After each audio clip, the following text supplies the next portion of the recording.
It is insanely early in the morning. I just finished my workout. I still have to clean the pontoon, clean up all of the mess from construction around, feed all the animals. The kids are luckily feeding themselves, hang out with the kids, and do a full day at the shop. So I'm filming this right now, insanely early in the morning, but I'm still not going to get this video up until this afternoon and probably late evening. And I really kind of mentioned that specifically today because that counter might be 10.7 by the time I get this out because it's very close. So, there's that. And that's all that's on my brain right now. My insanely busy day today, of course, has nothing to do with what we are doing for the actual soap. But, good morning, evening by the time you see me, but I'm going to tell you what we are doing in just a minute. But before I do, hello, I am Mrs. Soap and Clay. Let's make stuff.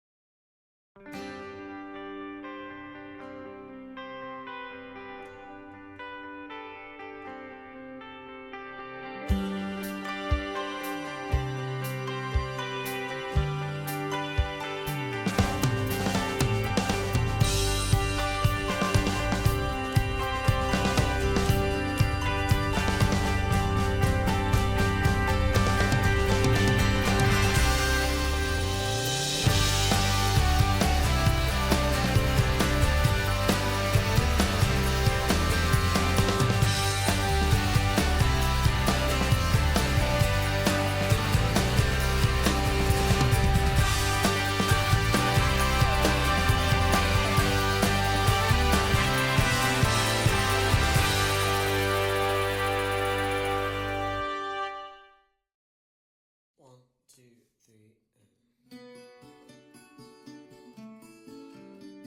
How's it going, sudsers? Welcome back to the channel. You are at Soap and Clay, where we make all the soapy things, and you are here for day 95 of 365 days of soap, and today's recipe day.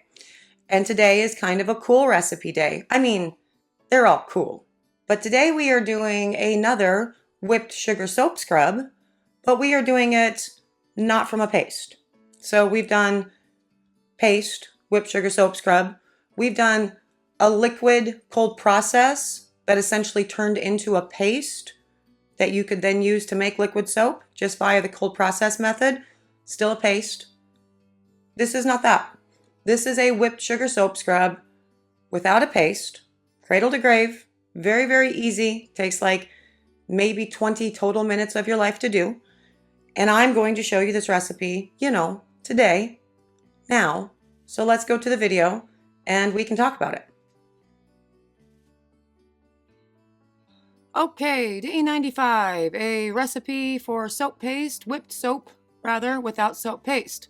25% glycerin, 25% bubble up, 25% distilled water, 10% stearic acid, melted, 15% SCI, not melted, and in powder form. And after all that's calculated, then you calculate your tartaric acid and your preservative based on that total amount. So 0.5% of both of those. You can go up to 1% on both of those, which I ultimately ended up doing for this teeny tiny little batch. Now I'm going to turn this whipped soap into a sugar scrub. And so this is what I'm going to start out with. 4 to 6 ounces of sugar, 2 to 4% scent load no matter what, and then an ounce of kaolin clay. But this recipe up here, just for the whipped soap, can be modified in a lot of different ways to make, a coffee scrub or a sugar scrub or a salt scrub, or not modified at all and just used as a very luxurious, creamy, cleansing lather thing for cleaning. Now, all of the liquid ingredients are going to go in, and then we're going to go ahead and put the SCI powder in. Now, the SCI powder, we do powder over noodles for this for an obvious reason. The powder is going to be easier to incorporate in all of this. If you were to do noodles, I don't see any reason why you couldn't. I would melt them down, though, with the stearic acid and put them in with that. Now, many years ago, I saw a version of this in a soap making book. And for the life of me, I could not find it because all of my books are basically in storage right now while we are in, this remodel thing. And I have modified that recipe so much that I guess it doesn't super matter anymore. But the original recipe said to do all of this and put the stearic acid in and then heat it over a double boiler to essentially melt the stearic acid. But I don't have one of those guys. I do not have a double boiler. So instead, I take the stearic acid here, and obviously not in that cup, in a microwave safe cup. I melt it down, and it takes a while to melt it down because stearic acid on its own has a pretty high melt point. So it takes a while to just do it on, you know what I mean. And then put it in with the rest of the ingredients. And the heat from the stearic acid being melted will heat the rest of the ingredients and cause the whippy peaks and all of the jazz to do their thing, for sure. Now, that is definitely something you can do. Use a double boiler if you would prefer, for sure. Same process is going to occur, basically. So there's the stearic acid all melted, and I couldn't find my oven mitts, and so yay for long sleeves today, although it looks weird pouring it like that, right? It's like I don't have a hand. There it is. Oh, look, I still have one. Okay. And then I'm just going to whip until all of this is incorporated. You can also, at this stage, just take your hand beaters to it or put it in your KitchenAid and mix up. Either way, it's completely fine. It doesn't really matter. Now, after this, under normal circumstances, I would then put this in the fridge or freezer for, 10 minutes in the freezer, 20 minutes in the fridge, whatever, to cool it down pretty significantly before starting the whipping process. But I'm not going to do that this way today, just to show you what can go wrong with this and how you can fix it, because I want to give you recipes that obviously work, but also when I have the opportunity to show you what I think you're most commonly going to run into as far as problems go, I'm going to do that too. So I'm just mixing this up right now. I am going to take it immediately from this mix process to the stand mixer to start the whippy whip. And, we're going to go from there. Also, we will talk about all of the different ingredients in the next slide too, while it is whipping up and doing its thing, because as it stands now, I just gave you ingredients and I didn't tell you why. So I'm going to do that thing. I'm going to do that thing next. It's coming, right now, but let's go to this next screen. Okay, so first, the glycerin, as we are mixing this up. It is a humectant, and so nice and skin-loving, all that jazz. Also helps with the elasticity of the batch of the recipe. The bubble up, also known as cocamidopropylbetaine, that is an artificial bubbler, and so that's where you get your foamy foam. Distilled water adds enough fluid to the batch to, have fluidity, really. The stearic acid is going to work essentially as an emulsifying agent. That's going to be the thing that pulls all of these different weird things together. And the SCI is going to be used again as another bubbler and a way to increase the volume of the actual batch. It's and then the tartaric acid, that can actually be subbed out for cream of tartar if you want. That is going to help with the expansion to create some cool texture within the actual whipped soap itself, but also to provide some stabilization once the soap has been whipped and is no longer, in motion, essentially. And preservative, obviously preservative because there's water in it, so do the thing. Now you see how beautifully this is whipped up here. This is delightful. I love everything about this. It's very, very whippy. You know that you have a good stable solution once when you turn off your KitchenAid, it can hold up on its own in a nice stiff peak for cooking terms, baking terms, terms. You get it. But the problem is going to come in once I start adding, because this is still a warm solution because of the stearic acid that's in it. So I started whipping this when it was around 95 degrees, like the whole solution was sitting at 95 degrees, and I did not cool it down. Still whips great, still looks awesome, right? But, and then you can see, oh, it's holding up on its own beautifully. Love that. Look at that. That's so good. Absolutely. Cool, cool, cool.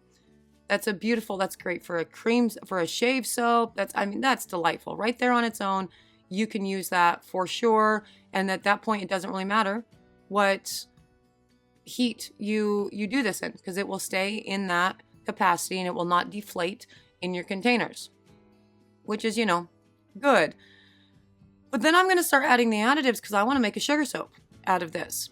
And if you do this while the mixture is too hot, it will start to deflate the batch. This is me putting in the scent and then also the preservative for all of this. And it will go from this nice, fluffy, beautiful consistency to that stands up on its own to kind of a runny, not fun thing to deal with pretty quickly as soon as you start adding in like the sugar and the clays or the coffee or whatever it is that you want to put into this. And for this particular recipe, that has a lot to do with the heat in which you're mixing. Now, so the logical question after that, you're going to see what I mean as I start putting this in and watch it deflate. The logical question after that is, well, if that's the case and heat can impact this, how do these do for shipping? Honestly, for a consistent product, this is why I don't make a whipped soap this way, because I ship everything. And my whipped soap from a soap paste never deflates, never melts, no matter the shipping conditions. This, it can do. And so if you're doing this in the middle of winter and you don't really have to worry about, packages sitting out in super hot areas or whatever for a long time, then I guess it's fine. But for consistency purposes, I would prefer to go soap paste. But if you don't do any shipping and this is just something that exists here and it's going to be kept in like a house or like a whatever, and it's not, then this is also a good option. Again, people wanted to see an option without soap paste, and there definitely is one. I don't think it's the most stable solution to making a whipped soap, because look at that. That's not fun. That's not fun. But good news is, see how runny that is? That's how runny that got by putting in the sugar when it was all too hot. It really didn't work. But the good news is, even at this stage, even though the sugar is already in there and the clay to that, I can totally put this in the freezer and firm it up and then continue on with the whippy whip. And also, I'm not going to completely put it in the freezer. I'm lying because I'm running out of time. And so I'm going to pop it into the fridge for just 10 minutes and then show you guys the whip and how it can be salvaged. But even with this, as I was messing around with that, I realized that there's not enough sugar in this anyway. I really like a very scrubby product if I'm going to make a whipped sugar soap scrub. So I am going to cool this off and then increase the amount of sugar that goes in it so I can have a proper whipped sugar soap scrub. Okay, a couple more things to keep in mind if you're going to make a whipped soap without a soap paste. You are including in this bubble up, so cocoa betaine, cocoa mitopropyl betaine, as well as SCI. This is no longer considered, those are artificial detergents, those are artificial bubblers. This is no longer considered a soap. This is now a cosmetic. But in all actuality, technically speaking, you're making an exfoliating thing if you're putting sugar into it. So it could be considered a cosmetic anyway, because the exfoliation does something other than cleanse. It's meant to beautify and remove dead skin cells, right? So you were going to run into that problem as far as labeling and everything goes anyway. Go with cosmetic labeling. It's completely fine to make a cosmetic. You're allowed to. If you live in the United States, you can do. No problem. Just, keep that in mind when you start putting in detergents or bubblers it's now a cosmetic. It's no longer labeled and defined as legitimately just soap. Now, as I said, I wanted a really scrubby batch, and so I ended up adding an extra 10 ounces of sugar to this and you see it's still a little bit schmoopy here. It wouldn't have been if I had left it in the fridge a little bit longer, but even to that, it still holds up on itself really well. It's still what I would consider a great actual whipped soap. It just doesn't have the volume and the real consistency that I know and love from my base or from a Stevenson base or whatever, from the soap paste. But it's still delightful. And ultimately, I ended up putting 16 total ounces of sugar into this. So that's what we are working on. Now, I've had a lot of people ask me if I pipe my whipped sugar soap scrubs into the containers. And I don't. But this would be one that I should have piped. And I wanted to pipe it too. Like, I really wanted to pipe this one, but I couldn't find any of my piping bags. And so, and again, the aforementioned, I'm running out of time. I gotta go. I just messily put this all in. But the consistency itself, it's very nice. It is a very good alternative to a whipped soap from a soap paste or a Stevenson's soap paste without actually having to, or, Stevenson's foaming bath butter without having to make a soap paste. It is definitely, it's very good. It's cleansing. It has the exfoliation. You can do loads of different things to this, just like you can with the foaming bath butter or a whipped soap from soap paste, as far as putting salts and sugars and coffee and, whatever in. People have asked me about turning this into an emulsified sugar scrub.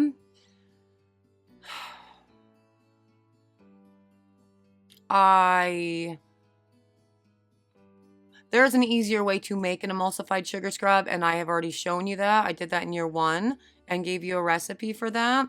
So I would do it that way and eliminate a lot of these bubblers.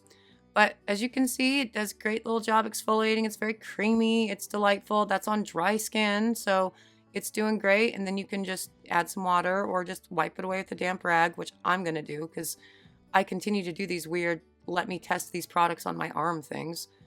Whatever. Or you can put it on a wet arm, and it does a beautiful job. Nice, beautiful, creamy lather. Definitely exfoliates, wicks away all that dead skin, for sure. This is a good recipe if you don't want to do a whipped soap from soap paste, if you don't want to make a soap paste. You can do. I think you should make some hot process, though, and just have a soap paste, because then it's always on hand. It stores really well. And then you can make whatever you want from it. But this is another option. So, you can do it this way too. And it will continue to firm up as it stays in the jars, weirdly, but right now it's going to kind of schmoop out. Whatever. You guys try this. Let me know if you like this one better than the soap paste. This is day 95, the whipped soap without a soap paste. Seriously, my brain needs to wake up. I need coffee. And there it is, a whipped sugar soap scrub from not a paste, and a cool recipe. Now, as I talked about in the video, this is not my preferred way of making a whipped sugar soap scrub. I prefer to do it from a paste. You get that big, beautiful, fluffy texture that holds up on itself, ships beautifully, keeps its volume. It's lovely. But at the end of that video, everything was really schmoopy because I didn't actually let it solidify the way that I needed to. So I brought one home. It holds up. It stays in. And the texture on this it's delightful. It's actually, I would say that it's a cross between like a proper whipped sugar soap scrub that you're going to get from like a Stevenson foaming bath butter base or the whipped soap from paste recipe that I gave you a couple weeks ago, and an emulsified scrub. So, and that makes sense because the stearic acid in it essentially creates an emulsion, right? It essentially acts as the emulsifier. It's a good texture for sure. It just totally depends on what it is that you're going for, like I can't stop playing with it, in your whipped sugar soaps in general. But as far as the application of this, it smooths on very nicely, has a really good exfoliation, obviously. It has a good consistency to it. It definitely does its exfoliation very nicely, but as you saw in the recipe, I ended up adding more sugar because I wanted a really good scrub, and that's ultimately what this ends up being when you add that additional sugar. So make sure to pay attention to the last part of that recipe wherein I put in more sugar. Yes. Now, for this, again, this is another easy peasy way to make a whipped sugar soap scrub without having to do the foaming bath butter from Stevenson. It just depends on what kind of texture you want. So there's that. If you are interested in purchasing any whipped sugar soap scrubs, I have them on the website at soapandclay.com. Go do your thing for sure. My summer scents, I have a couple of all of those left, and I will be rolling out the fall one soon. So that will be happening. If you are interested in seeing what other recipes we do, if you're interested in a specific recipe or have an idea for something, shoot me a message. Let me know. I would love to help you out with whatever. And for those of you who are subscribed and doing the things and all the jazz, thank you for being subscribed and doing the things and all the jazz. You guys are amazing. Thank you for being my sudsers. I am out of here for today. I have a big long day. The aforementioned big long day awaits. But I will see you guys all again tomorrow for another round of soapy fun. And I have to say bye with soap on my fingers. Bye.